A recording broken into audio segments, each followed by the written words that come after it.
মাঝে মাঝে কিছু সময় আসে যখন আমাদের কিছুই ভালো লাগে না। হতাশ হতাশ লাগে। কিছুতেই মন বসে না। মনে হয় যেন বুকের ওপর পাঁচ সমান এসে ভর করেছে। নিঃশ্বাস নিতে কষ্ট হয়। এই সময়গুলোতে সাধারণত আমরা ফ্রেশ হওয়ার জন্য অনেক কিছুই করি। গান শুনি, মুভি দেখি, বদ অভ্যাস থাকলে অনেকেই সিগারেট ফুঁকে, গাঁজা টানে, দু এক পেগ গিলেও ফেলে। কিন্তু সত্যিকারের বাস্তবতা হলো এর কোনো কিছুই আমাদের অন্তরকে শান্ত করতে পারে না। হয়তো কিছু সময়ের জন্য ব্যস্ত রাখতে পারে মাত্র, বরং এরপর আরও ভয়ঙ্করভাবে বিষাদ আর অবসাদ এসে গ্রাস করে নেয়। এরকম সমস্যা নিয়ে আমার ভার্সিটির বন্ধুবান্ধব আমার কাছে কাউন্সেলিং চাইতে আসতো। অনেকে আবার মজা করে বলতো তাদের মাথায় ফু দিয়ে দিতে। আমি তাদেরকে বলি, আচ্ছা, আমাদের খিদে পেলে আমরা কি করি? খাই। এতে আমাদের পেট শান্ত হয়। চোখের শান্তির জন্য আমরা ভালো কিছু দেখি। কানের জন্য আরামদায়ক কিছু শুনি। তেমনি শরীরের প্রতিটি অঙ্গ প্রত্যঙ্গের কিছু স্পেসিফিক কাজ আছে। সেই অঙ্গগুলো দিয়ে যখন তার স্পেসিফিক কাজটা হয় তখন সে ভালো থাকে। কিন্তু আমাদের যখন খুব খিদে পায় তখন আমরা ভালো কিছু দেখি না কেন? যখন ভালো কিছু শুনতে ইচ্ছে করে তখন পেট ভরে খাই না কেন? কারণ আমরা জানি খেতে কোনো কাজ হবে না। পেটের খোরাক কান পূরণ করতে পারে না, চোখের খোরাক পূরণ করতে পারে না পেট। ঠিক তেমনি আমাদের শরীরে এক টুকরো জায়গা আছে যেটা আল্লাহর স্মরণ ব্যতীত কখনো শান্ত হয় না। যারা বিশ্বাস স্থাপন করে এবং তাদের অন্তর আল্লাহর স্মরণ দ্বারা প্রশান্তি লাভ করে, জেনে রাখো আল্লাহর স্মরণেই অন্তরসমূহ প্রশান্ত হয়। সূরা আর-রদ আয়াত 28। ইবনুল কাইয়িম রাহিমাহুল্লাহ বলেছেন, প্রত্যেকটা মানুষের অন্তরে কিছু অস্থিরতা বিদ্যমান, যা শুধু আল্লাহর দিকে প্রত্যাবর্তনের মাধ্যমেই দূর করা সম্ভব।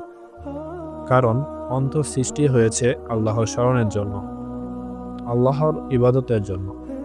ঠিক যেভাবে চোখ সৃষ্ট হয়েছে দেখার জন্য, কান শোনার জন্য। আর সেই হৃদয়ের জায়গাটুকু যখন তার কাজ ঠিকমতো করে না, তখন পুরো মানব শরীরই বিদ্রোহ করে বসে।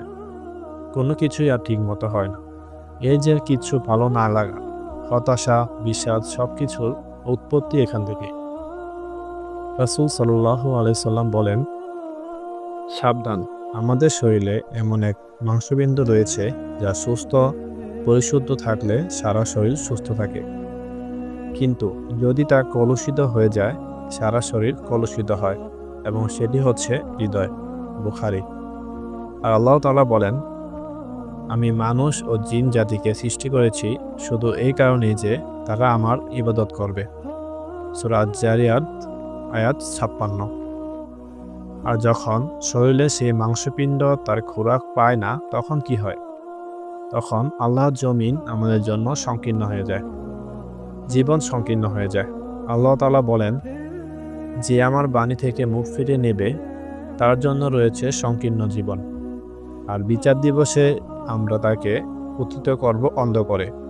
সূরা তহা আয়াত 124।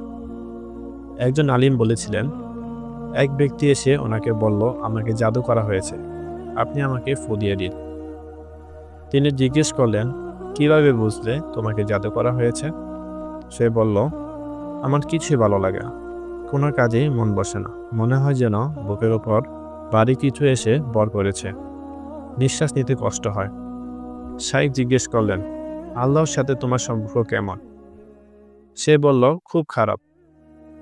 শাইখ তাকে উপদেশ দিলেন, তুমি আগে আল্লাহর সাথে সম্পর্কটা ভালো করো, নামাজ পড়ো, আর যদি কোনো গোপন গুনাহে লিপ্ত থাকো তা ছেড়ে দাও।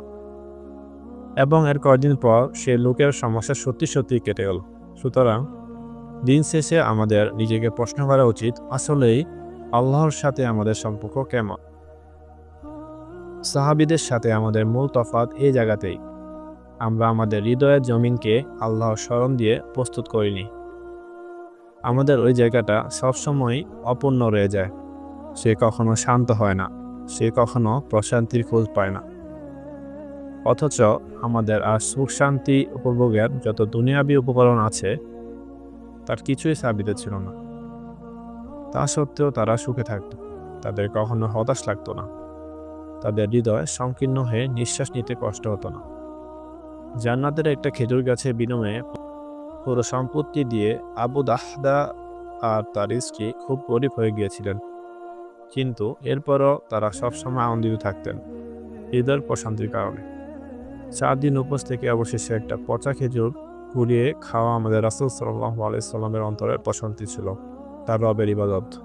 সুতরাং আমরা আমাদের শরীরের বাহ্যিক অবয়ব সুন্দর রাখতে, ভালো রাখতে যে পরিমাণ মেহনত করি, সেভাবে আমাদের হৃদয়টাকেও যেন একটু পরিচর্যা করি, তাকেও যেন একটু সময় দেই।